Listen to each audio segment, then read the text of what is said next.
trong xe nó bé ô van chụp chụp bé tua yếu khổng tua pan tua gì trong này cái phố trà cái chọn gì bao bao tu lột xô bô lô van lột chế ta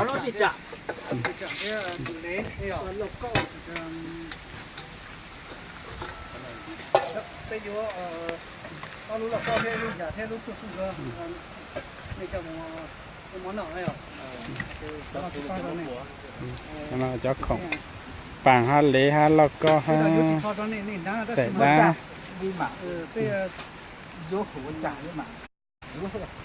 là nó giờ coi chế tuần này ha này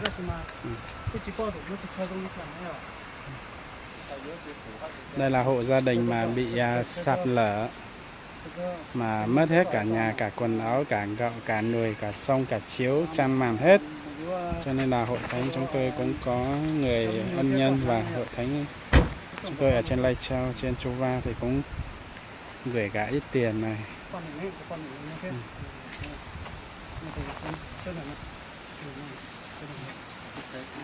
Tuổi tí à, chỗ nhà có tuổi tí chỗ anh ấy phù hợp rồi.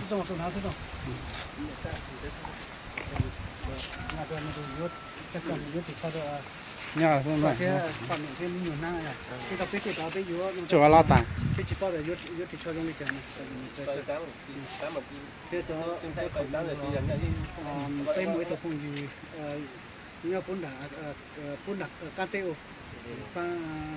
一几年在被幕后本身一几天有着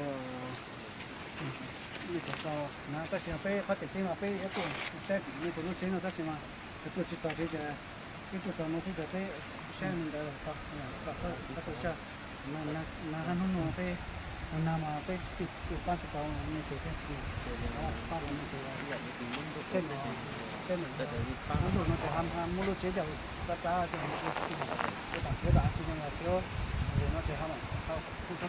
Chẳng chuẩn tao gì chọn gì chăng thế nữa này suốt lại này từ sáng pan nó khô trà pe nữa nó là chắc khổng tầm chành pan khô trà phun sự khoa mua chứ ở đại ta đó ha do ở đại ta cho tao lột chia nhà xe ta chia rồi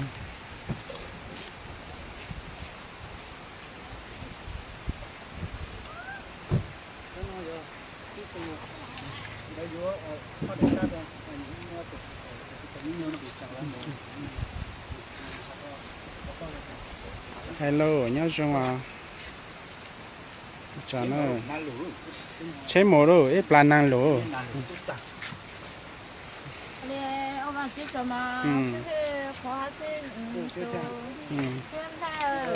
mà chế cháu họ chế ba mẹ rồi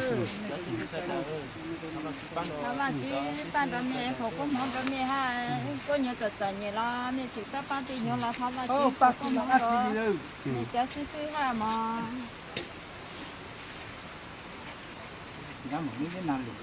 gam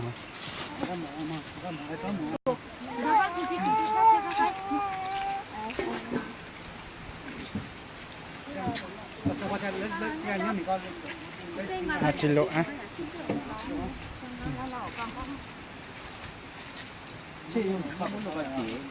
Bé, chào em làm mà chào bé.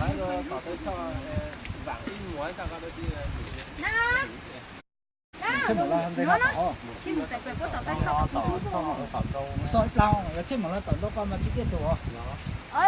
Sao chỉ xe bỏ tụi xe thầu. Ok, nhớ rồi chính xác. Gì cho nó cho trò cái trò này tao bắt chút chứ.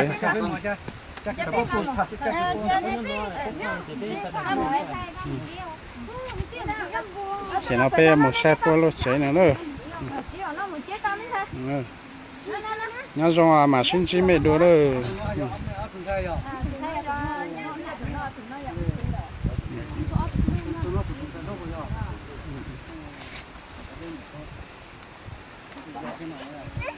lên nữa, có mà chơi pan này á mà pan là chơi là cho một xí.